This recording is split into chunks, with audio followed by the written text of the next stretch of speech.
All right, we are streaming live. Hello to anyone who is watching the archived version of this.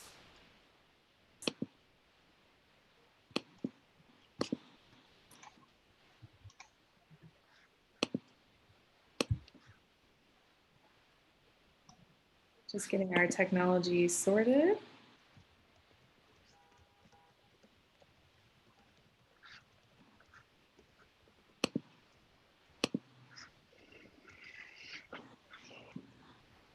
All right.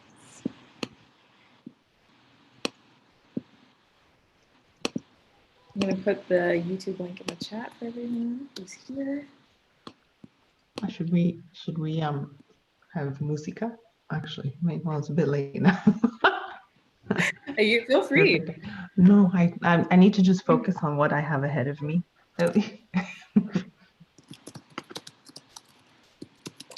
But let's. I mean, All right. Thanks to everyone who is already joined in and listening in. We are going to start promptly at 11 a.m. Columbia time, 5 p.m. UK. So just bear with us for a few more minutes.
I see we have some streamers on YouTube, so just so you're aware, welcome to the Keynote conversation.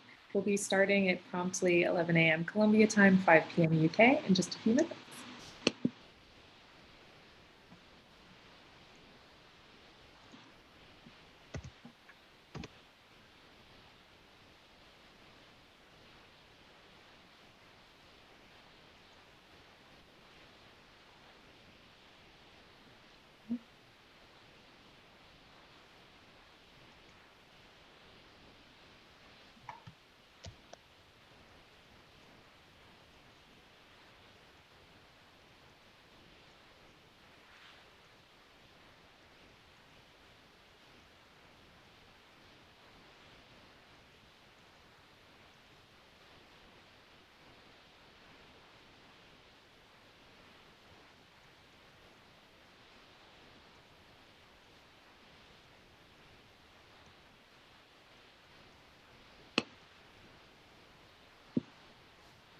So we have some new people who have joined the stream. Welcome to the Keynote conversation, Dance, Violence, and Memory. We're going to be starting in just a moment.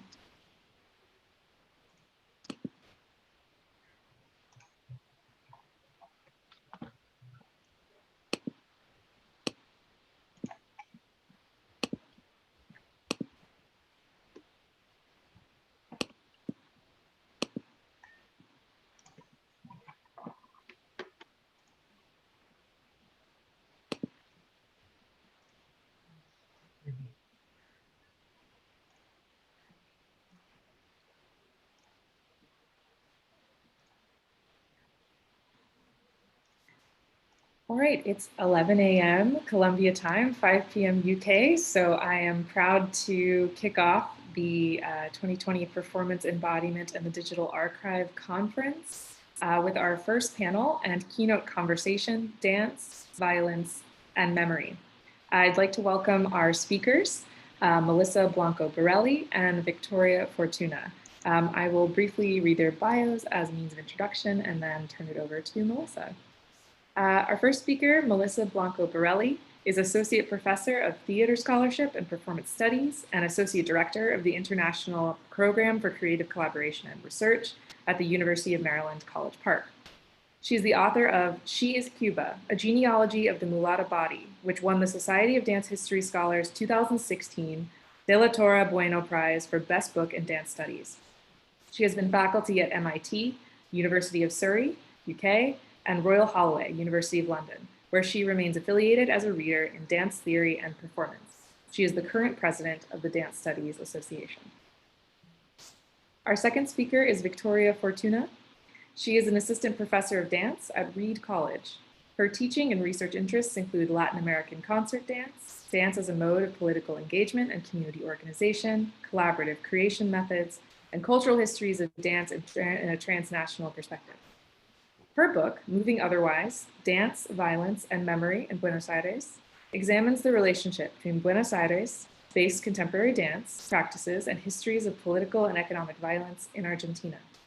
She has received grants and awards from the National Endowment for the Humanities, New York Public Library, Fulbright, Society of Dance History Scholars, American Society for Theater Research, and Latin American Studies Association. She also serves on the board of directors of the Dance Studies Association.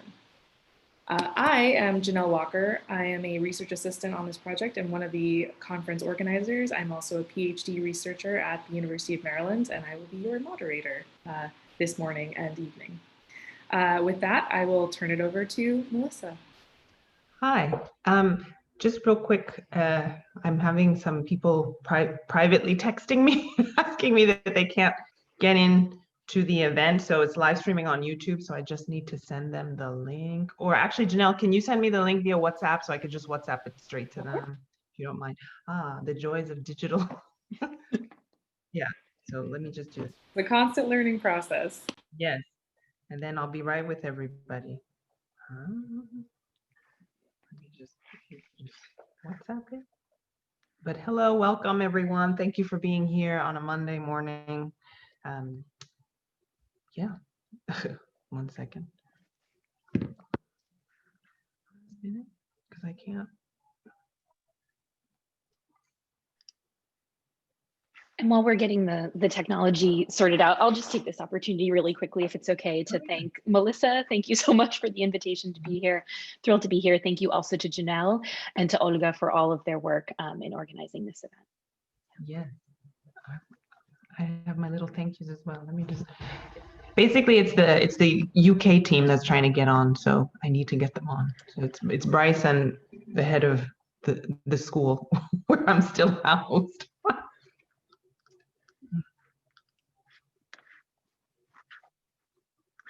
Actually, can you just email Bryce, Janelle? Oh, okay, never mind. Yes, I just sent you the link. Okay, all right, I'll send it to. Okay, let me just make sure he sees it. Okay, all right, so thank you everyone for being here. Thank you so much, Janelle, for the lovely welcome, for helping to organize all this. Thank you so much to my fabulous postdoc, Olga Sorsano, who without her, honestly, I don't think that this project would be as successful as it has been. So immense gratitude for Olga.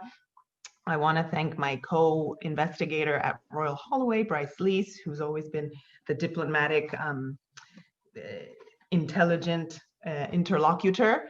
I want to thank the team at Universidad de Antioquia for their commitment and to the territories and the communities and their diligent hard work, particularly with everything that has happened with COVID in Colombia. And I want to thank Victoria Fortuna as well for agreeing to do this. It would be lovely to have done this in June in London, but here we are in our respective locations.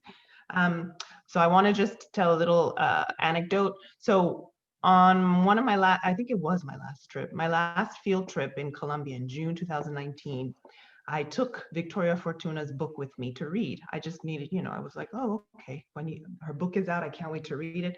So as I was reading it throughout our field work, I kept saying to Ana Maria Tamayo, who's the PI in Colombia, I was like, we need to invite Victoria to a keynote whenever we do the event in the UK.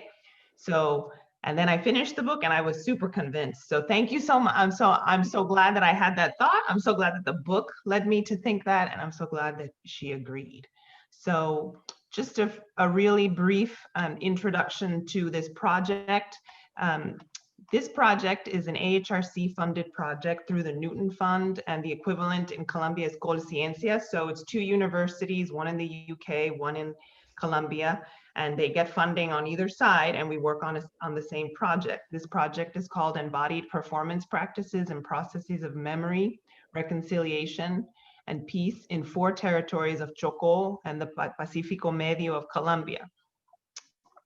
And these territories are Guapi, Unguía, Bojayá, and Buenaventura.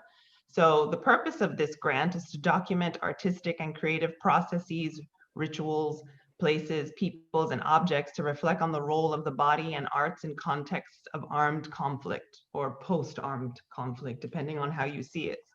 Our major output is the development of an archive, a website that entitled Corpografias, and it will be out soon.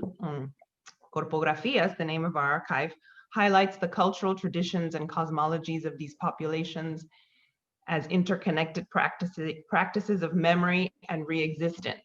So what we're trying to do with this archive is highlight the ways in which these communities re-signify their traditions, the way they imagine new worlds through their creative process, and the way they sort of link tradition with the contemporary moment, and how they continue to constitute safe spaces where they can meet, express their ideas, their humor, and to create together. So this Colombia-UK collaboration is specifically looking at the arts and the processes of memory, conflict, and reconciliation. And we had to do some changes because part of the outputs as well were live workshops to put the artistic community members, or community arts leaders rather, from each of the 4 territories, to bring them together and devise work together and see how they create work. But unfortunately, COVID changed our plans, so we've had to alter the methods a little bit and start to create digital encuentros with them, digital encounters. So we're still in the process of waiting for that material. But from what we've seen, it looks really exciting. Part of the reason why this project is unique is because in Colombia specifically, the ways in which the armed conflict is talked about is through the lens of sociology or anthropology. And when they do speak about arts, it's sort of arts as arts as the final result, like the art product or the art object is about the conflict, but it's not about ways of thinking through the conflict or thinking through identity. And particularly looking at the ways in which the body helps think through the conflict and the roles of memory and reconciliation, particularly with marginalized communities that have been victimized. So that's just a long preamble to say that we're almost at the end of the project. These 3 weeks of events are tied to this idea of memory, violence, and conflict, and arts making processes. So we hope that you can join us for the subsequent events. And now let me link this to Victoria Fortuna, and Dr. Victoria Fortuna, and her wonderful work on Argentina and contemporary dance post armed conflict there, post military conflict there.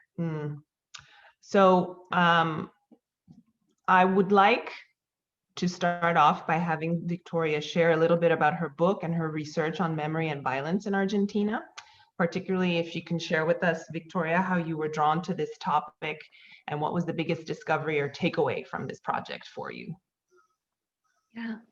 Excuse me. Thank you so much for that question. And again, it's really an honor to be in dialogue with the project that you're working on, with the Corpografias project, and thinking through these questions. in this context. So the book, as Janelle mentioned in the biography, looks at the relationship between Buenos Aires-based contemporary dance practices and histories of political and economic violence from the mid-1960s to around the mid-2010s. So it looks at a pretty broad swath of history, and looking at that broad swath of history is actually, I think, one of the main takeaways to the project I'd like to talk through, but I won't jump ahead to that just yet.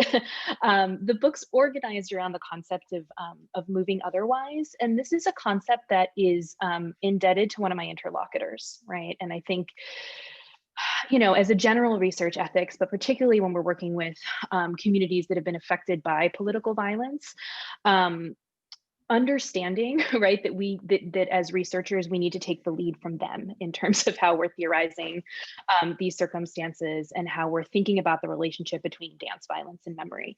So it was actually in an interview with Deborah Kalmar, who was the daughter of Patricia Stokoe, who's credited with founding Expresión Corporal, which is a kind of creative movement practice in, sort of in Argentina, but has traveled further afield, and is really interesting in the sense that it's been integrated into secondary education, kind of as well as different kinds of concert forms. And we were talking about her experiences as a dancer during the last military dictatorship. So that period specifically was 1976 to 1983. And we were reflecting generally on the relationship between everyday movement and what it means to exist in a body in places marked by political violence. And she talked about regimes, particularly dictatorial and totalitarian regimes, and their preoccupation with controlling movement. Right? It's about controlling the circulation of bodies through public as well as private space, and exercising that control through modalities that we can also think about vis-a-vis performance, whether that be spectatorship, but also certain kinds of the accruing of certain embodied knowledges to both fit, right, what the government in the Argentine case is constructing as the ideal body, and also, right, to avoid, right, what becomes at the level of the body construed with, again, in the Argentine case, subversion. So she talked about, the ability to move in ways other to those prescribed movement patterns as kind of as a form of political resistance and intervention. Yeah, so that's what Moving Otherwise is looking to name. It's looking to name how dance and performance practices allow us to occupy a variety of spaces in ways that are other to the kind of social choreographies that govern contexts marked by political violence. And how I came to the project, I came to the project as an outsider. I came to the project as an undergraduate many years ago now. I studied abroad in Buenos Aires. It was 2006. And I was studying at the National Arts University and also the University of Buenos Aires. And a couple things happened. So it was the 30th anniversary of the coup that began the last military dictatorship. So there were a huge number of public installations, marches, protests, sort of mass mobilizations to mark this moment. So that was happening on the one hand. I came to Argentina having studied, the performance and politics, and particularly sort of the ways in which particularly the theater community had responded to the last military dictatorship in Argentina. So I sort of had that background coming in. And then as a student in the arts university, I was taking a technique class with Liliana Tocacelli, and it was a Jennifer Mueller technique class. Jennifer Mueller had danced with Jose Limon, and I had studied a lot of Limon technique up until that point. And so I was in this technique class, and I was thinking about how familiar these movements felt, and I was thinking about the pretty broad gaps in my knowledge and understanding of what the global history of modern and contemporary dance was. Right, everything I had received and been taught in both studio and classroom spaces was that these forms were, the narrative I was mostly taught was like uniquely American, right? That these were US forms. And then later, okay, we're going to add in Germany and we're going to add in Europe. But the story was about the global North, right? And even a lot of the kind of discourses then and now around modern and contemporary dance in Buenos Aires, but arguably in other locations in Latin America is around, center periphery dialogues, or this idea of somehow being, secondary or a copy. And what I really became interested in this project is why did English language scholarship pay no attention to histories of modern contemporary dance in the global South, but also rethinking that history as not always and only belonging to the global North, right? And the book is taking up Anna Singh's idea of friction to think about how, excuse me, modern and contemporary dance have always been kind of constituted by North-South negotiations, right? So this history, in some ways, our kind of reiteration of it as a, exclusively global North history is obscuring some of those historical patterns of exchange that date back, to the 30s and 40s. So those were, the kind of, that was one thing that really drew me to the project. And the second was another absence, which was in the kind of existing body of literature, particularly in the Argentine context, around performance-based responses to political violence. Dance was completely absent in any form. And when I started the project, right, I got a good amount of, of resistance to the idea that dance had anything to do with political resistance, or that dance even took, particularly modern and contemporary dance, even took an interest in what was happening. And, a lot of that has to do, I think, with the narratives we have around modern and contemporary dance and universalism, and they often uphold those constructions. I don't mean to suggest in any way that they don't.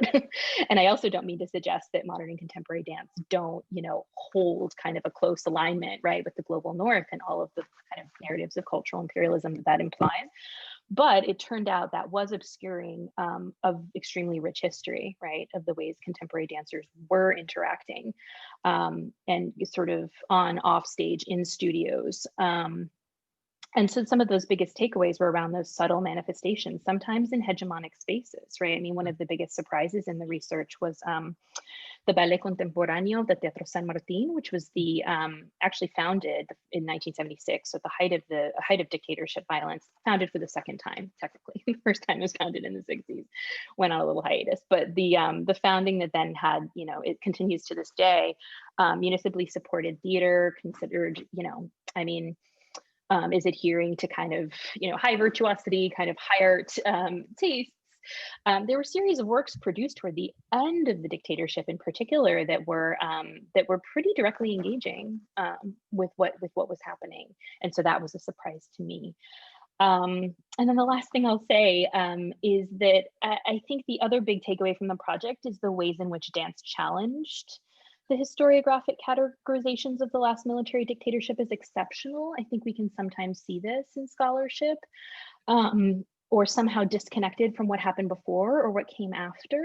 So that was really the impetus for thinking about, what was happening with dance in the 1960s, when, leftist militant, late 1960s, early 1970s, when leftist militancy was really gaining ground. And then what is the relationship between the period of the last military dictatorship and the neoliberal period, which is where the project ends. So. Wonderful. Yeah, so I want to pick up a little bit on what you mentioned, the specifics of dance, how dance was absent, but then you noticed that the embodied knowledge is such an important way to think about conflict, right? To think about the role of the dictatorship and what it does to the body. So this will lead me to our next question for discussion is the role of the body, the role of dance studies, critical dance studies, and performance studies as pertinent methodologies for the work that we're doing. So I guess this is a question that we both can answer. It's like, why do these frames facilitate the work we do, and what does it enable outside of our disciplines? Because I know that your work also intersects with politics, right? We're working with ethnography. The Columbia Project also links itself a bit towards transitional justice, if we wanted to take it further. So how does the work that dance studies does help rethink conflict, transformation, memory, and national identity? So over to you, and then I'll dialogue with you once you provide the answer. All right, perfect. So I think kind of most simply, dance provides a framework for understanding what are always already deeply embodied experiences, right? I mean, violence and trauma are experiences that impact, are lived through the body in the moment, as we know from trauma theory, and the kind of fragments and pieces and returns that come later. So, in that sense, right, in that kind of most direct sense, these are embodied experiences. Dance performance are concerned with embodiment. I think that dance and performance studies can also help us, and this is, I think this is also, I'm interested to hear about this kind of in the context of your project also, but I think they can help us rethink the ways in which movement is a central technology of discipline in contexts marked by political violence, right? So the way that movement is also and that's something that, political science, sociology, anthropology, right, tend to be less attuned to. But how can they, how can dance performance studies not only illuminate these histories of performance, but actually illuminate what we've traditionally thought of as the realm of like political science or, et cetera, et cetera. And I would also say, I mean, even foundational scholarship in performance studies on violence has tended traditionally to focus on the visual economy of violence. And I'm thinking of Diana Taylor's influential Disappearing Acts, which was a huge inspiration for my work. I mean, huge.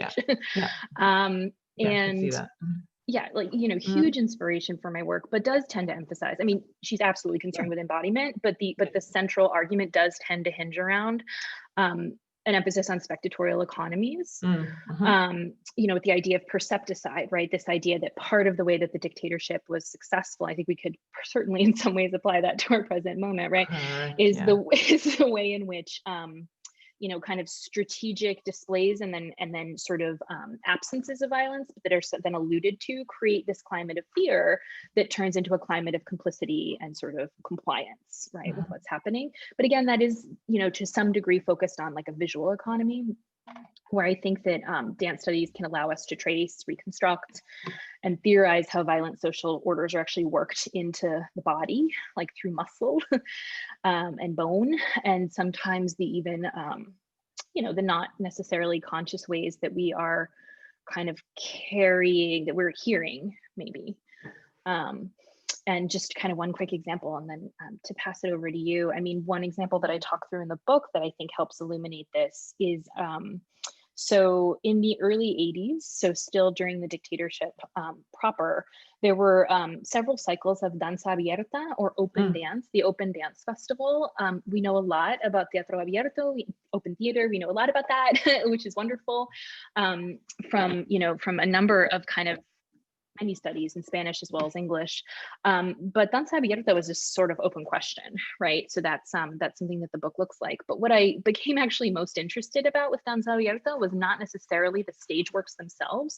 I mean, hundreds and hundreds of works were staged as part of this festival. But in the interviews that I conducted, the thing that people remembered the most were the people lining up outside of the theater to get tickets or to get into the shows. Right. I mean, every person after person was like, yeah, the work was okay. But like, what I really remember is just hundreds of people standing on lines outside the theater. And during the dictatorship, gatherings in public spaces were banned, right? Yes, I think it was I remember where that. works explicitly banned, right? So this idea of like, ostensibly just waiting to do, to innocently go see some dance, right, which people did not associate with political subversion or militancy, became a way for bodies to occupy public space in a way that otherwise was simply not possible. So I think that's an example of how, not just thinking about dance on stage, but just different forms of embodiment can help us understand kind of conflict and dictatorship context better. Yeah, because in the work we've been doing in Colombia, like the body stands in for the body particularly the Afro-Colombian body, right? Because we're particularly looking at Afro-Colombian and some indigenous communities, so particularly the Gunadule. And a lot of times their bodies stand in for like a denouncing the regime, denouncing the state. And it's not so much denouncing it's denouncing the absence of the state in their particular territories where, there's no potable water, there's no access to education, there's no access to greater forms of employment, right? And then they become more vulnerable to the conflict, right? They become more vulnerable to being dragged into the FARC or the ELN or even the paramilitaries, right? So it's like this denouncement through the body, but also it's the body becomes an important vessel for the Afro-Colombian community, particularly in Bojayá, on multiple levels. So Bojayá, I don't know if many people know this, but Bojayá in May 2002, there was a massacre of the townspeople because of a bomb that went off in a church and because the town was caught between warring factions of paramilitary and guerrilla violence. So more than 70 people died in this horrible instance, and they buried the bodies quickly. So the bodies weren't allowed to have the proper Afro-Colombian ritualistic burials that are predominant in that area. And it was only 17 years later, so in 2019, in November, that the remains were brought back. So Marta Dominguez, who's also a part of our team, she went to the entrega, the return, and there was singing, there was alabaos, which are particular worship songs that they do to appease, you know, the soul of the deceased. And the remains were returned to the victims' families. There was a play that was performed, and it was called Honrar a los Sagrados Espíritus, and we actually feature that performance in the archive. And this play was based on another play that was done in 2003, which was done at the 1-year anniversary of the massacre, where and it's called Los Muertos Hablan, the dead speak. So the plays work together at this really nice dialogue in the ways in which the bodies of the dead reply to the bodies of the living, and then the bodies of the living then write back and say, we've been doing these kinds of projects here, we're taking care, we're trying to have a dignified life, we're trying to create peace, the peace that you remember before the conflict. So all of, you know, these are broad sweep anecdotes of what's featured in the archive, but all of this to say that it's through their bodies and their memories, right? And their attachments to ancestry and ancestral worship, through the reenactment of the memories, through the writing of the letters, right? And they actually build a mandala while they're doing the performance piece. There's a slope where they're setting down many objects that have representational value for them. So again, I want to link this to what I had said earlier, that the ways in which we're looking at performance, the ways in which we're looking at the ways the bodies of the Afro-Colombian and the indigenous people actually work through conflict, or work through their traditions, or work through culture, or work through memory, is a way to denounce what has been not given to them in terms of even subjectivity as even citizens, right? So this is the ways in which, pardon me. So these archival documents and recordings that we have of these embodied performances serve as an alternate framework or an alternative narrative to the conflict, because again, like I said, the conflict has always been narrated through anthropology or sociology, right? So what is it when these communities come together and sort of resist through their practices that they have inherited over centuries, right? What does it mean for them to come together for as a community to experience joy, right? To experience these small moments of world making. And here I'm thinking, you know, you talked about moving otherwise. So these otherwise moments are these moments of resilience. And here I'm thinking about Aishan Crawley's book, right? Black Pentecostal Breath, and this concept of the otherwise possibility. So while we don't like to, I know we've had this discussion in my research group, you know, although they claim, no, we're being resistant, we're resisting, and again, we're not trying to take away their own narrativizations of what they're experiencing, but we're also thinking about, what does resistance mean in this context? How are their bodies resisting? You know, what kinds of practices how are these practices also a form of resilience, right, for their cultural specificities?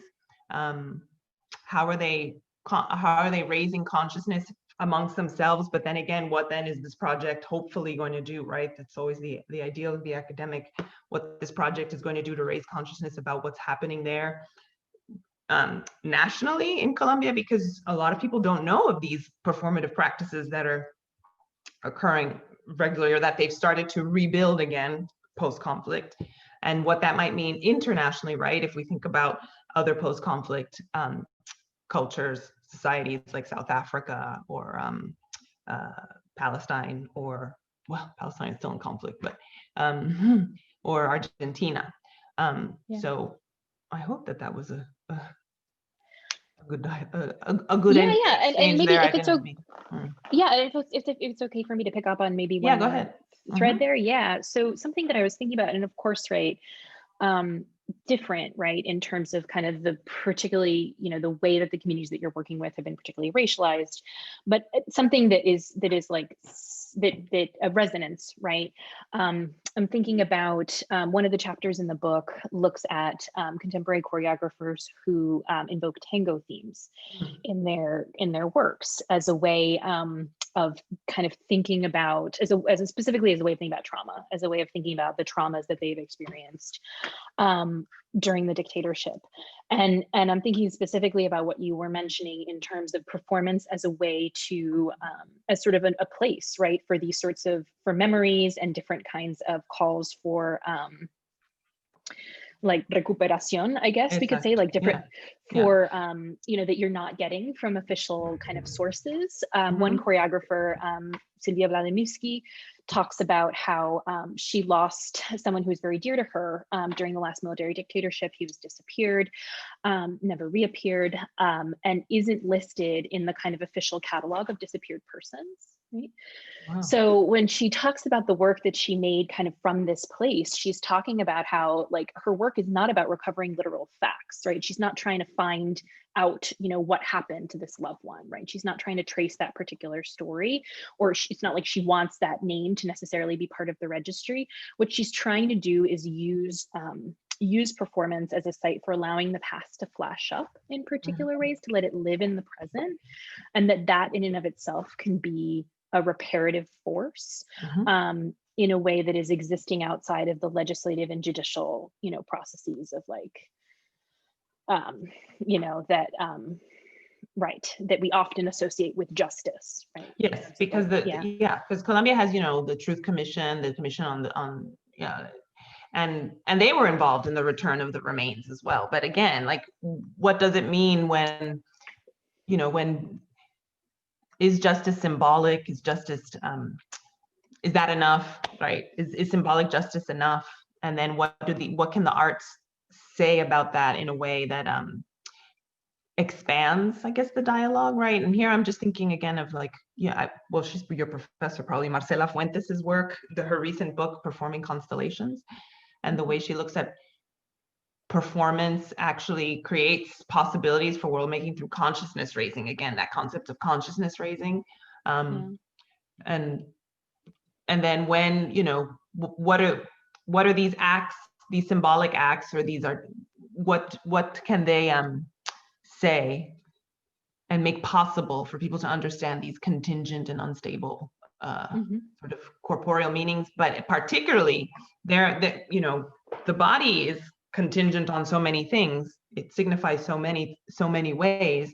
But within particular contexts, right, we have to understand those meanings, and then how these bodies are marginalized, and then what kinds of acts that they can do, or I'm sorry, I'm getting a bit like emotional. What they can do to sort of continue surviving, right? Hopefully thriving, but sometimes it's about survival, at least in some of these post-conflict instances. And finding a way to, not necessarily put back together the pieces of kind of something that's broken, right? Of a sort of traumatic experience. But again, I think for this choreographer, for her, like, having this person's name in the official records or a plaque in the Parque de la Memoria, like that for her did not feel like, that felt like a symbolic act that didn't necessarily carry, right, justice. For her, it was sort of it was the embodied act of kind of creating this dance, performing it. It was site specific, so the way in which that site specificity tied to it. That in and of itself, that kind of way of transferring that memory, passing down that memory in a way that she had, agency over, right? That's exactly. Was key, I'm just remembering this other piece that we have that features, they're called Los Matachines, and they're in Buenaventura. So there used to be these Easter festivals, processions, and the community, particularly the community close to Buenaventura from Yurumangui, and they would carve out masks, and they would do these Easter processions celebrating right? The saints, and they would play the roles of the Pharisees, I believe, the matachines, the Pharisees that condemned Jesus. And one of the organizers or originators of the performances was a young boy who used to play soccer, football, and there was a group of them that were part of the matachines. And anyway, they were taken away one night under the pretense of going to play a game or be on a team, and they were assassinated. So the community was devastated. So they stopped this ritual. They stopped performing because, especially for the mothers, it reminded them too much of their sons. But eventually, an arts worker whose name eludes me, please forgive me. We'll put it in the YouTube later because I hate when I forget people's names. And I've written about her too. So she decided to start it up again. And then what's amazing is I was watching this documentary about it, and they state that somehow in the marching, right, in that constant marching together, coming together as bodies united, coming into rhythm with the footsteps one in front of the other, bearing a bit of the weight of the effigies. They felt like they were healing. They were slowly healing from this experience. So again, I just think that the body becomes a very rich vessel for so much of these complicated relationships between violence, memory, trauma, to work themselves out. Well, I wouldn't say work themselves out, right? But to sort of just kind of stew together and give agency to the body who's feeling it, to find a way to be resilient, right? To keep going, to denounce if they have the courage and the strategy and the energy to do so. Yeah. Mm-hmm. Okay, so why do we do this work? I guess is the next question. What's the relevance of doing this work on violence, memory, performance, and particularly for us as researchers and or as insiders, outsiders, because I know you mentioned that you came in as an outsider, and I feel like a complete outsider, even though my mother's Colombian and I'm doing a project on Colombia, but I feel like a complete outsider on this project. I speak Spanish. I feel like that's the only thing that allows me entry. And then also, what's the relevance of this work for the victims or the victimized that we work with, right? Yeah. Yeah, no, thank you for this question. I think this is an incredibly important question. And this is where I think actually my training became really important to this project. My work, right, the same as your work and much work in dance and performance studies contemporarily is interdisciplinary, right? So drawing on a whole number of methods. But on this question particularly, like what are the ethical responsibilities that we have to the folks that we're working with? What is even the purpose of what we're doing? How is it not just a self-serving project, right, for tenure and promotion? Was really my training performance ethnography. And that deeply informed my approach, both in contexts that we might traditionally define as ethnographic, like interviews or different participant observation contexts, but also in the archival work that I did. That became critical as well. And performance ethnography is a theory and a method. Is rooted in performance studies, but what it's concerned with is an explicit, not just like recognition in the back of your mind, but like an explicit kind of dialogue about the macro and micro power dynamics that are at play in the relationship between researcher and interlocutor. It's invested in a dialogic approach, right? So that question of, and I know this is really important for the archive, right? That folks had control, right, over what went into the archive. So that they tell us what they want to include. Yeah, and that's how that works. And also understands ethnographic work as politically invested work, right? So understanding that that this is a politics in and of itself. So I mean, one of the I have an image if you want to look at it, but I don't think we need to look at it. It's okay. Yeah, it's okay. It's okay. But I think that one of the places that this came into that this actually came up. I mean, it certainly came up in interviews. It certainly came up in the context of like analyzing dance works that were representing violence in a particular way. But where I kind of most acutely I mean, this ethical question is always present, but where it really sort of came to the fore, I think that's what I'm trying to say the most, was in my work in personal collections. So, you know, dance for our studies, we do a lot in personal, we do a lot of research in personal collections because they're just, there aren't necessarily the institutional archives. I mean, in Buenos Aires, there is one institutional archive called the Centro de Documentación de Danza y Teatro.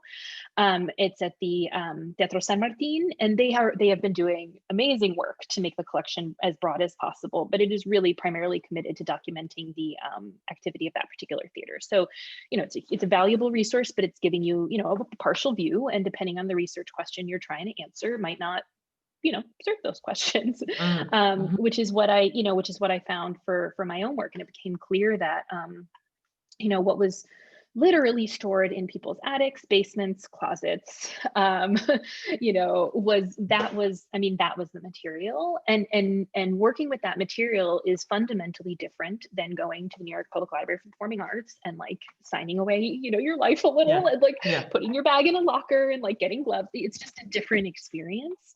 And it's one that is about a body-to-body exchange in a very different way.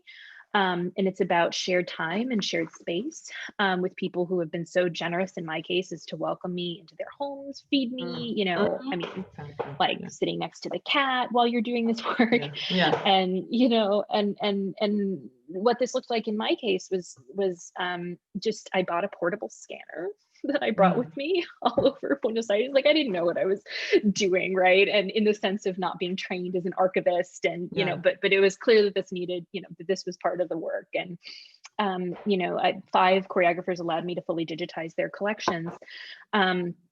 But what that meant is that digitizing was accompanied by stories, right? Folks who would sit, you know, with me, and we would go over kind of every image as we pass by. Maybe it actually would be helpful to like. And did you write? Yeah, go ahead. Yeah. It's the second. Did you write them down? Third slide. Like, I'm always curious because, you know, you want to be attentive to the your interlocutor when you're having these exchanges, to what they're saying and watching them and looking them in the eye, right? But then you also, you know, the scholar in you wants, okay, wait a second, I need to take notes. So then it's like that level of disrespect. Like, then you're like, okay, let's record it. But then, but and often I didn't. Often those conversations were not recorded. But I love this image just because, like this is a review. I mean, that's actually less interesting to me than you can see in the bottom right hand corner. That's Estela Maris's thumb. This is when I went to visit her and her partner in Mar del Plata. To talk about her work, and she's no longer with us. She passed away right before the book was published, but was amazing. I mean, sat with me, and this was, you know, like an entire afternoon. I think it's the previous one. There it is. Thank you. Zoom does weird things when you try to go to full screen in PowerPoint. This is a perpetual problem when I'm teaching. So Thank you, Janelle. Thank you so much. Yeah. So she sat with me. We would kind of flip through everything, and you know, I mean, it's right. So when I think about kind of the use of her material, and not just kind of quoting her as an interviewee, but things that come from her archive, like it's about doing her story justice, right? I mean, it's about Estela. Like, it's not about the research goal or the paper or the kind of grand theorization. It's about my relationship to her and the fact that this woman let me into her life and told me things that you know, that she certainly didn't have to. So, and I think we're good with the image now. So thank you so much, Janelle. And, you know, this also, so there's kind of like our commitment to our interlocutors, and you know, recognizing that, you know, archival work is ethnographic work in this way, but also it was those kind of archival encounters that actually brought up the other main thing that I want to mention, that I know is also a question in your project, which is that sometimes you don't tell the story, right? I mean, sometimes like, sometimes you can't tell the story. And, you know, there were moments in the peer review process where it was like, wow, it'd be really great if you had another example of X. It's like, I do have another example of X, but I can't tell you that example, right? So, you know what, it's okay if this argument seems a little bit weaker, there's a hole.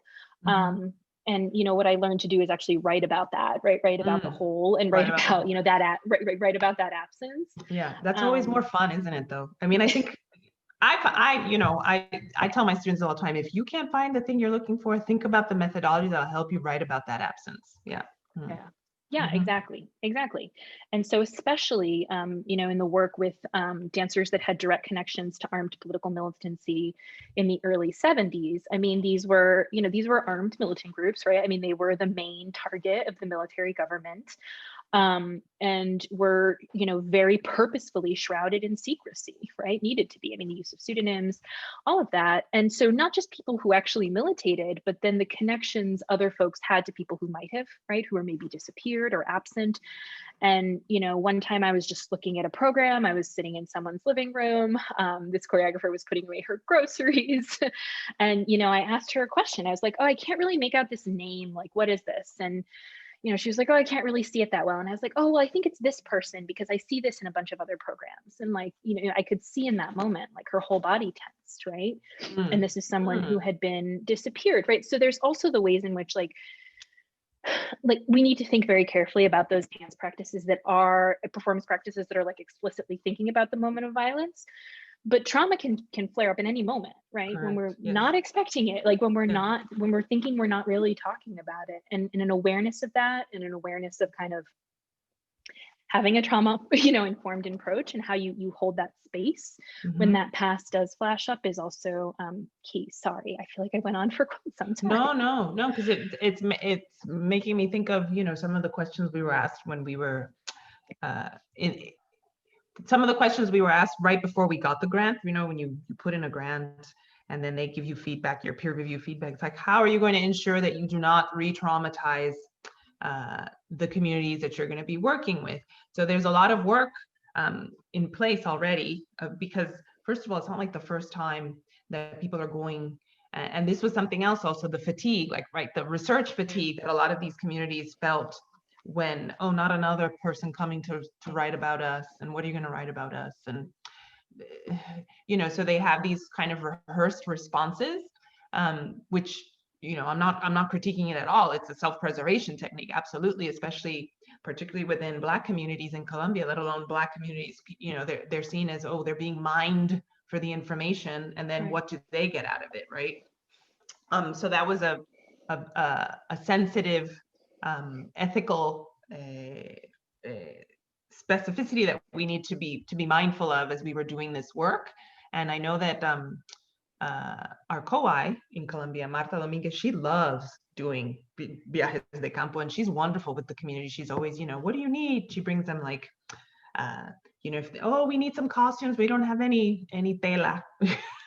and she's very generous, but not only with time, but with emotional energy, and then also in the ways in which we're trying to represent them, or we would like to represent them, and then see. And right now we're actually planning on these events where we show them what we have and see if they like what they see, right? Because we've been working with this great designer in Bogota, Agentes del Común is this collective, these two fabulous women, and they're making a beautiful archive for us, right? It's really beautiful. It's really lovely design. But then Olga and I always have these conversations like, maybe it's too pretty, right? Maybe it's, what is it that, if our goal is to be a bit decolonial, right? To speak from the community's perspective, what does this sort of aesthetic rendering then do, right? So I think this is, again, where that dialogic communication must come in, because it can't just be the role of the researcher, right? It has to be the researcher as an interlocutor, as a collaborator,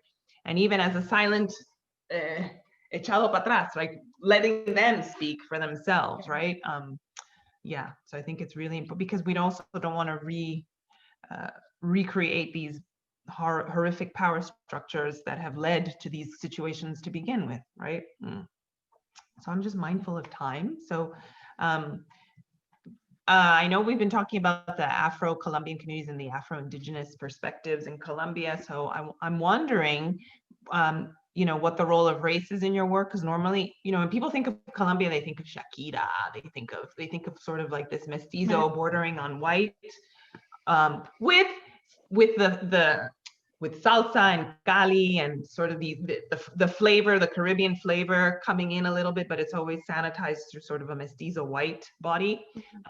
But Colombia actually has the 4th largest Black population in the Americas, right? After US, Brazil, and Haiti, if I'm not mistaken.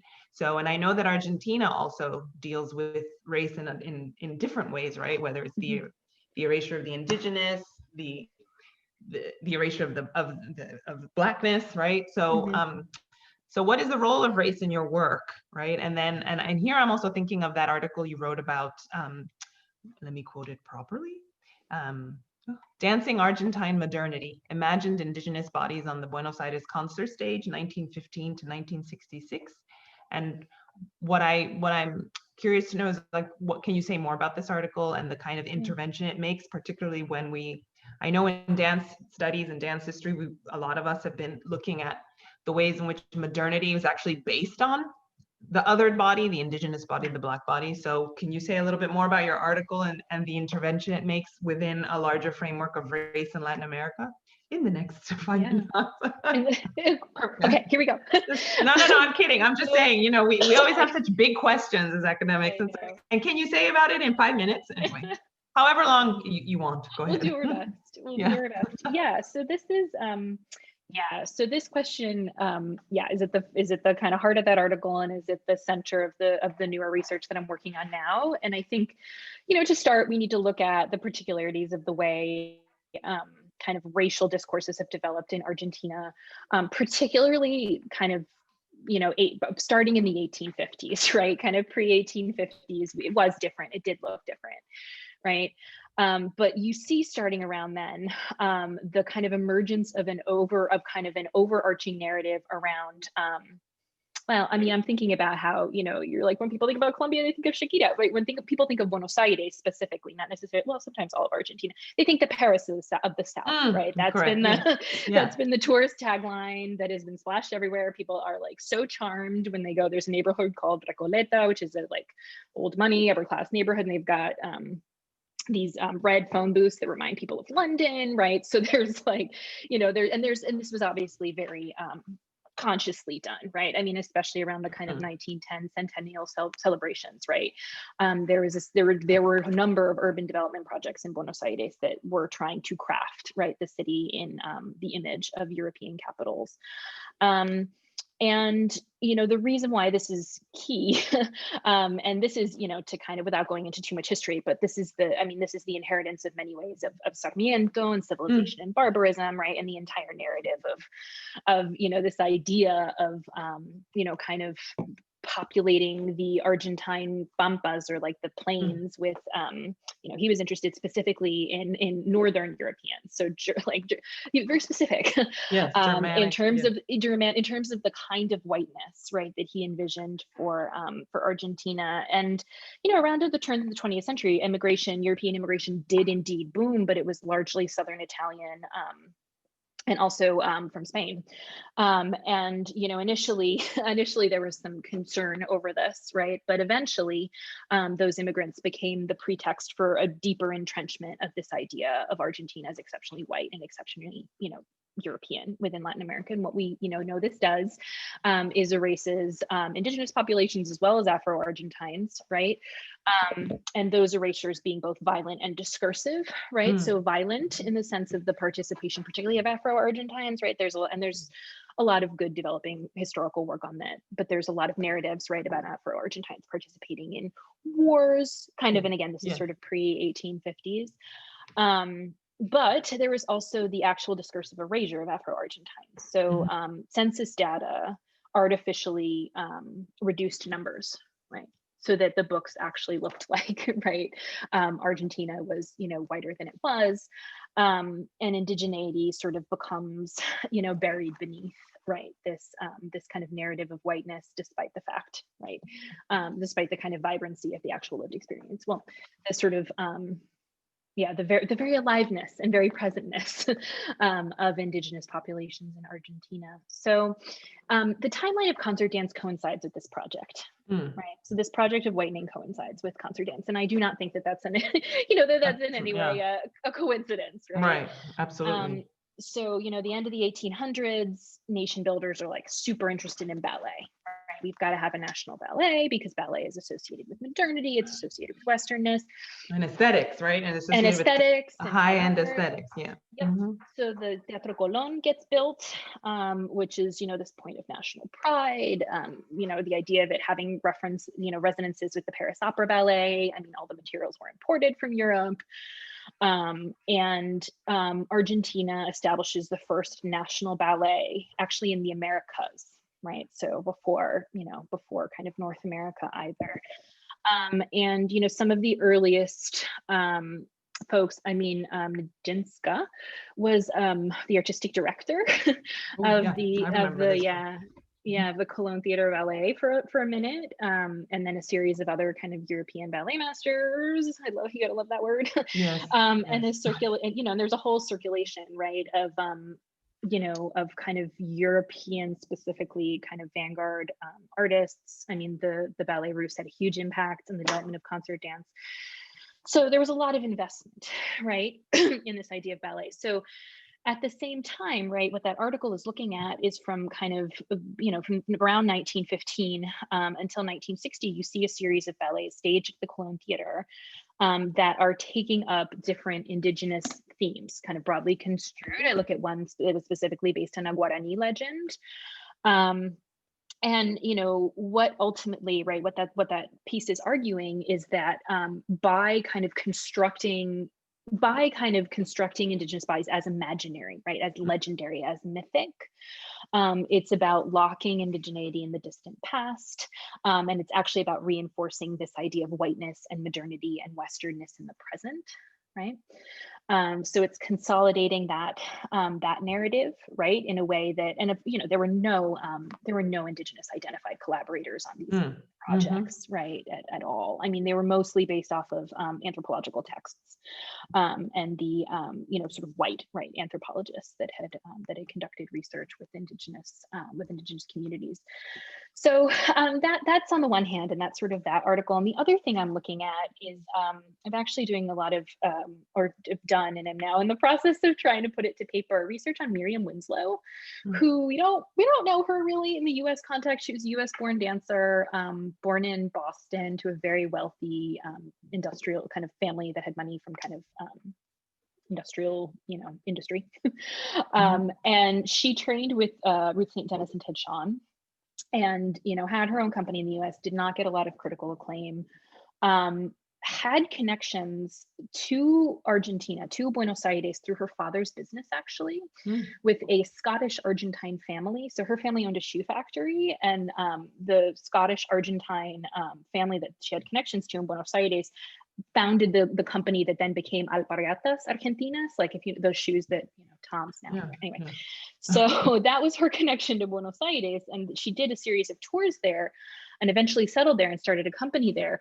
But what, you know, we know a lot about, I think, in dance history about how Ted Shawn and Ruth St. Denis appropriated a whole variety, right, of racialized, ethnicized identity, world dances, right, which ended up, again, positioning the white body as universal, modern dance as universal.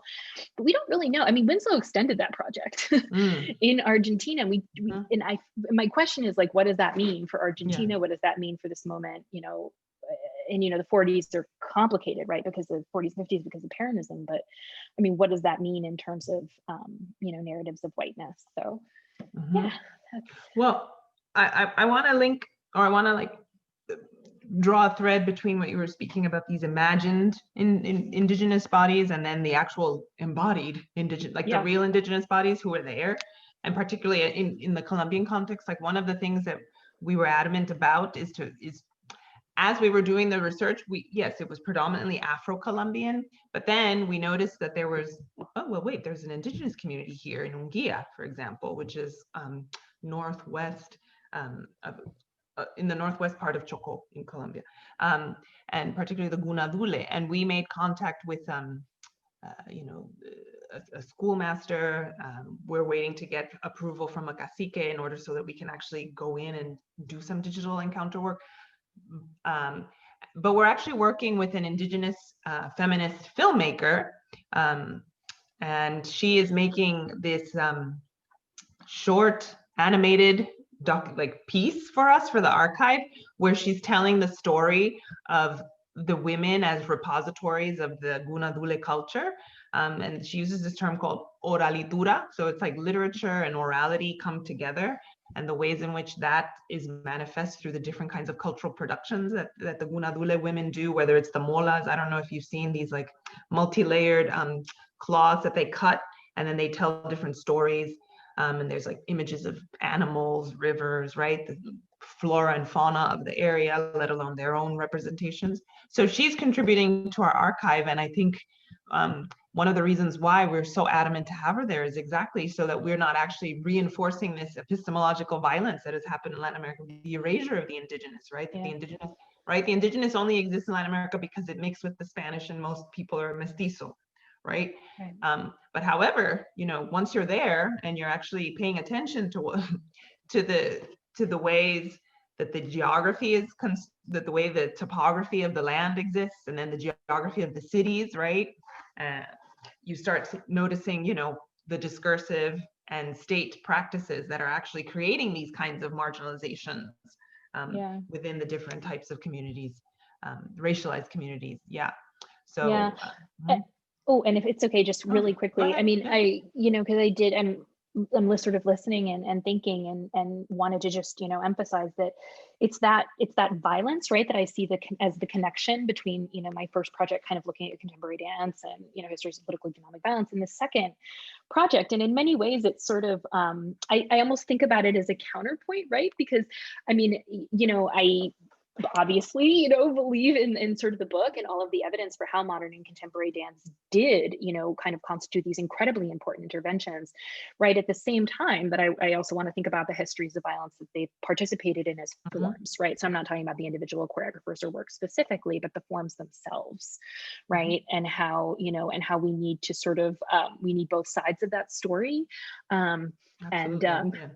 So that's, I just wanted to add that quickly. Yeah, no, and I think, and again, this links back to the comment I said earlier, how, you know, this link to both sides of the story, which is how, you know, we'd like to, in blue sky thinking, we'd like to think that this archive tells another side of this story of armed conflict in Colombia from the perspective of these communities that have historically been erased, or historically been, well, erased, no, but erased and marginalized.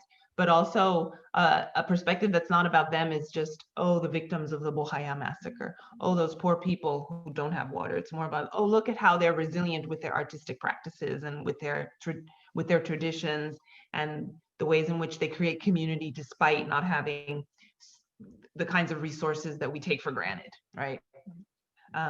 So I know that your second book project is a bit about race in Latin America and Latin American concert dance. I'm sorry, Argentinian concert dance, but you're also working on a digital humanities project that I learned about at DSA 2019 at Northwestern. Yay, DSA 2019. So I want to have a little quick chat about our mutual interest in digital humanities and these archival projects that we're working on. So I'm wondering what the value is of working in the digital humanities with dance and marginalized identities. And then what are the challenges of working with the digital humanities when we're dealing with dance, memory, conflict, and marginalized identities? Yeah, absolutely. And I think that's our last question. Yeah, that'll be our last question. I think so. So this is an in-process project, and this goes back to the story of the scanner that I was talking about at the beginning. And that kind of material. I don't know why. No, I highly recommend it. I think, So, and this material, right, that I initially, you know, when I collected it, you know, of course, with the permission of the folks whose collections it contains, organized it onto CD-ROMs. Doesn't that sound like another era? But that's what I did. And made, you know, this kind of like crude, you know, Excel sheet that had, you know, links and kind of all the information of the materials, and left it at the library at the Facultad de Danza at the National University of the Arts. You know, my sense is the materials didn't get much use. I know for the choreographers whose materials I digitized it, for some it was useful, right, in terms of building websites and producing artist books that came later. But I always wanted to sort of think about another way to have this material have broader access, right? And initially my thought was like, hey, digital humanities folks have all of these, you know, they're basically digital repositories or different sorts of like Omeka style archives, right, where it's pretty and you you know, you can kind of filter through things, you can tag them with keywords. And it, you know, in the process of starting to think about how this was actually going to look, and doing some, you know, some reading, right, in the digital humanities, and especially folks who are working on kind of the relationship between marginal identities, trauma, and the digital humanities, is that this idea of like the promise of digital humanities, like this democratic mass access, as much as permissions allow, right, to material, is countered by like, what is it actually, what are the ethical implications of making all this material completely accessible, right? What does that mean, with or without context? How are you contextualizing it? And that kind of brought me back to that image, right, of Estela Maris holding that, you know, holding that program or review rather open for me. And I just became interested in rethinking this project as not just, you know, a catalog, right? And this is where I think, you know, both of the projects are really invested in this idea of disrupting the logics of the archive, but just, you know, finding a way to kind of connect the digital collections, this data, to the stories and lives behind it, and thinking about how could a site, right, invoke the sense of, you know, what kind of performance art ethnographers vis-a-vis Dwight Conquer-Good would call co-performative witness, right? This this idea of, you know, a reciprocal intervention of each on the other, and those are Soini Madison's words. And, you know, so how, it's not the same, right? You can't do that in digital space in the same way as you would do with a body in front of you, obviously, but you can, I think, create or design a site that can invite those questions, right? So that you're not just like looking at these glossy images of programs, right? Knowing or not knowing, right? That say the name on a program, this person was disappeared, and, you know, completely, you know, shatter, you know, there was a shattering of lives there, you know, that like, say, you know, for better or worse, right, you end up stumbling upon if you're doing this kind of body to body work.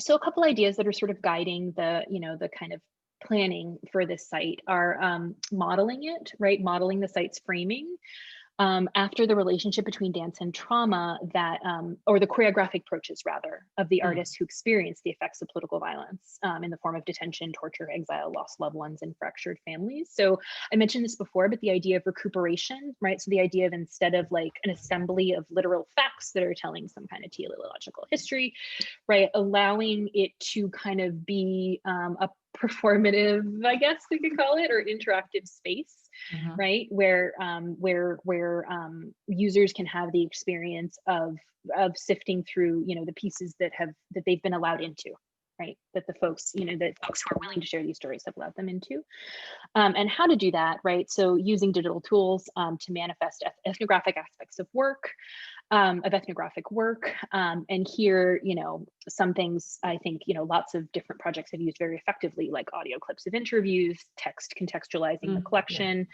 But what I'm hoping, right, to be able to explore are these sorts of immersive, almost virtual reality environments. And there's some great examples of that that can draw users' attention to different corporeal experiences of encountering archival materials, and how that's different in something that comes from a personal collection versus an institutional one. So yeah, those are some of the framing thoughts that are, Okay, yeah, I see the relation in terms of the methodologies of how you're thinking through it. I think we were thinking similar methodologies: co-performative witnessing, collaboration, and just the way you enter corpografias is, we have the map, but we actually flip them. You know, if you look at Colombia from north south, we actually flip it this way, and then you see the cities like this. So it's already a shifting in the perspective of this writing of the bodies in these territories. And then the big question is, I'm sure, what goes in the archive, right? That's the major question. Who gets to decide what goes in? And then for us, that's where the community engagement was key, right? So we recorded interviews, then we get permissions, then even the community members gave us some photographs or things that they wanted to store and upload to the archive. We have a wonderful research assistant in Colombia, Isabel Restrepo, who's a master systematizadora. She creates these amazing Excel files with, you know, with links, with the photo. It's just unbelievable. She's so like wonderful. But what we noticed and was that many of the communities spoke about the need to represent their territories beyond the entrenched narratives of conflict and violence. They wanted to highlight the knowledge of their traditions, their abilities to create and be capable beings of imagining new worlds, despite security issues, scarcity issues. Others wanted to highlight how peace exists, and it's always existed. So again, it's like translating those desires into something that honors the community, right?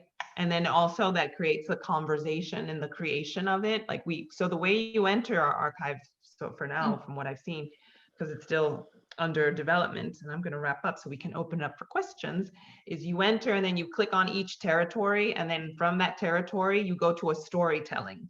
So the storytelling is sort of this and like a kind of a human interest journalistic way to come into the territory, and then we have clips, sound bites, audio, photographs, and then interview snippets, right? So it becomes like a way that you enter that space, and then from there, whatever's of interest to you, then you go and you click again, and then it takes you to these cajas, which are these boxes with the material from each that we've in collaboration with, and we're still getting, we're still trying to get the validation events happening so the communities can tell us, yes, we like that, no, we don't like, why is that there, right?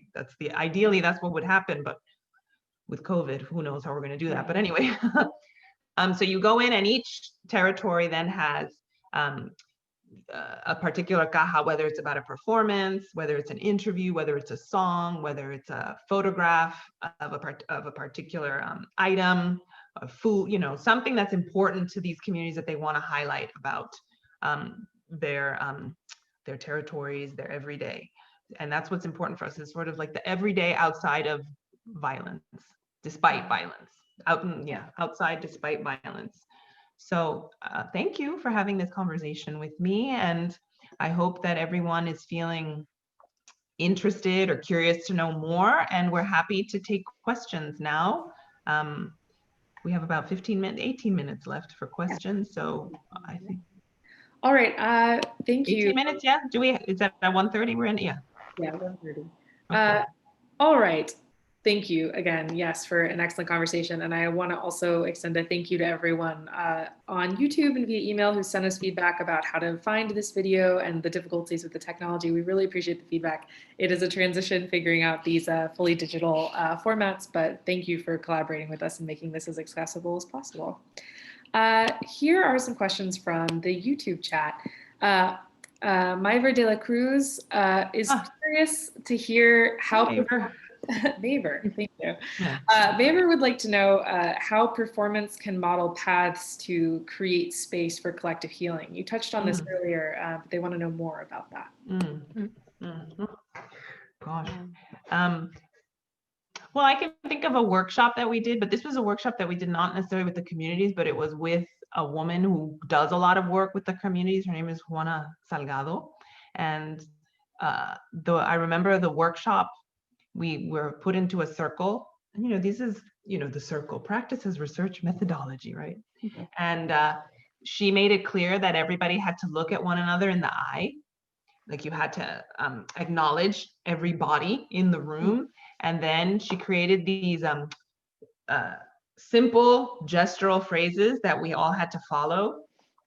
And then we like put our arms around one another, and then we would have to move in sync. So it's these kinds of embodied practices that involve acknowledging the others in the space with you, and working with the other. I think that possibly could model ways of healing, particularly in these sites of conflict where your neighbor could have been a perpetrator, right? So you were living in these spaces, in these territories where you could have been victimized, but the woman down the street, her partner was the one that victimized your family, right? And so then okay, so how are you going to get these people together and put their arms around each other? That's a big question. But I think in terms of just embodied acknowledgement of the other, I think becomes sort of an entry point into sites of healing. And I know that at least in the Bohaya context, that performing in these plays for them, being able to write letters to their, so the first play in 2003, they were asked to write letters to their deceased family and friends, right? And Elvia, one woman that we interview and that has a significant role in our archive, she says that when she saw the performance, she noticed, she says, oh, I wish I had been involved in that so I could have been able to write a letter to my mother and feel better about, yeah, and you know, so she could have, so then she said, that's when I decided I wanted to get involved in this theater making practice. So I think it's that, I think it's the ability to be able to communicate through the body, or be able to find a safe space that you can express all the affects that are part of trauma, that are part of healing from trauma, if you can ever really fully heal from trauma. So I don't, that's my quick answer for you, my dear Maver. Yeah, and I guess I would say actually similarly, I'm thinking about a kind of community-based collective and a community-based practice, which is, you know, one of the collectives that I danced with and, you know, write about and have been hugely, hugely influential. I mean, they've literally changed the kind of course of like my physical dancing life, is Bailarines Toda la Vida, or Dancers for Life, which is a collective that emerged following the 2001 economic crisis in Buenos Aires for many, many years. I think about like somewhere between 13 and 15. They rehearsed weekly at the Grisinopoli factory, which was a recuperated factory following the crisis. So there was this movement of, you know, a whole number of many, many businesses obviously shuttered, but workers reopened some as labor cooperatives. And those labor cooperatives often had in several cases had a cultural center component, right? So inside the factory. So there was this kind of like mutual possibility for mutual sustaining between, you know, in this case, a breadstick factory and a community dance collective, right? That's open to anybody who wants to join. And a lot of their early works were based on memory of the mass military dictatorship. And you know, I think that what it makes me think about, right, is intergenerational possibilities for healing in particular, right? I remember some of the most powerful moments when I was with them. We were developing a piece called Y el Mar, which was based on the kind of memory of one of the founders of the Madres de la Plaza de Mayo, who had been disappeared, and whose remains had actually washed up on shore, right? Because there's the practice of depositing bodies in the Rio de la Plata. And, you know, there was, into the news again had come this photographer who had actually taken a picture, right, of the bodies that had actually washed up, right? So, you know, we did, the way that the work happened was there was discussion matched with kind of embodied, you know, obviously kind of embodied collaborative creation work, but the discussions, you know, I mean, listening to folks, right, of course, who had family members but were disappeared, but also remembered, right, who, you know, were alive and kind of remembered the moment when, this is Azucena Villaflor, when she was disappeared. And, you know, then younger folks, right, who didn't live through the dictatorship, but had that kind of memory passed down to them. The possibility to create a piece together, right, that used a lot of similar exercises actually to the one you were just describing, Melissa, like this idea, often the sessions will start, I should also say Aurelia Chilemi is the artistic director of this group, and the way she will often start sessions is like you find a partner and you look at their face for like 5 minutes, right, and you try to hold eye contact. Yeah,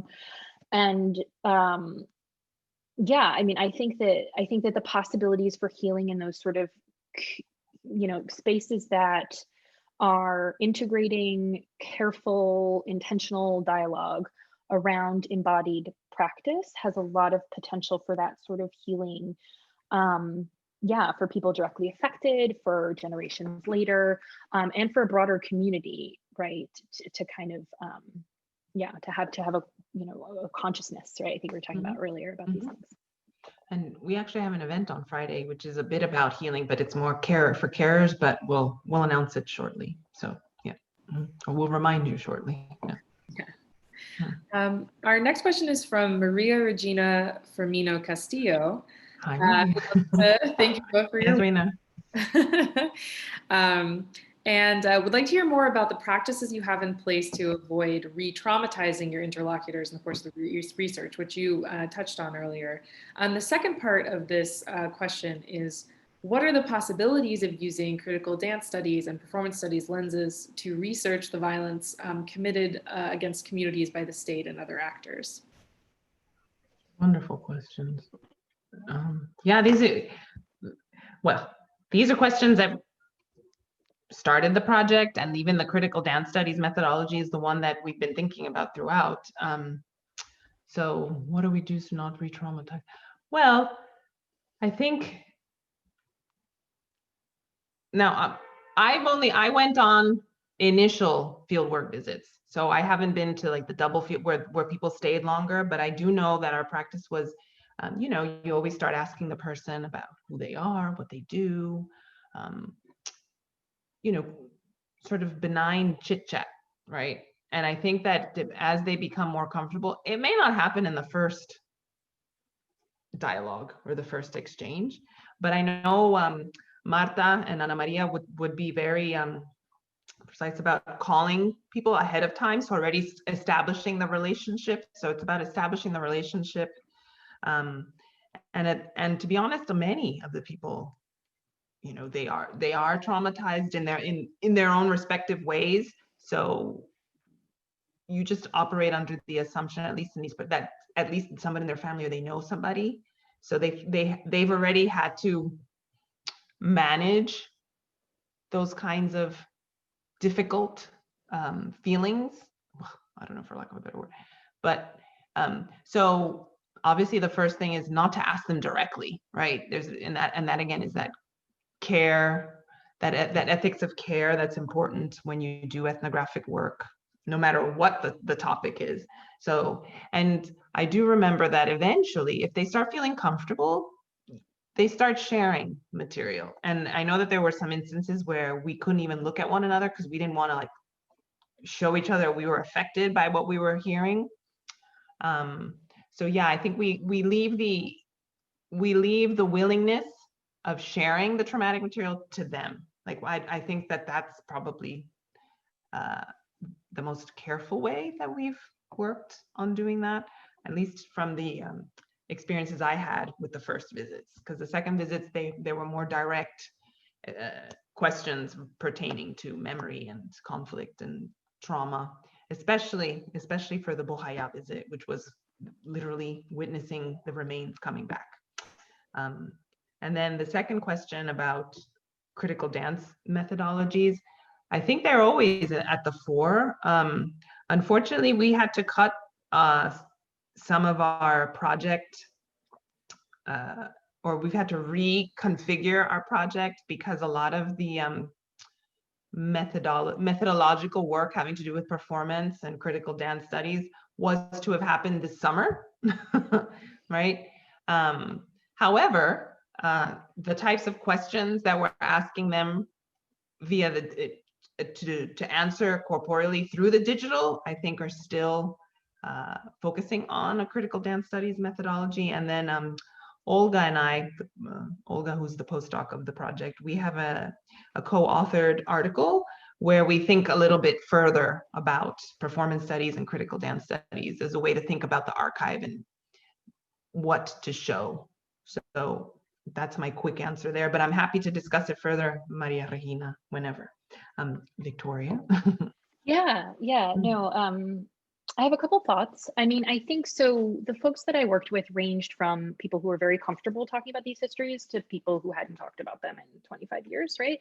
But I think in all cases, what is critical to remember is that like consent once is not consent always, if that makes sense. Like asking folks at the beginning, okay, we're, you know, framing the project, these are the kinds of topics that may come up.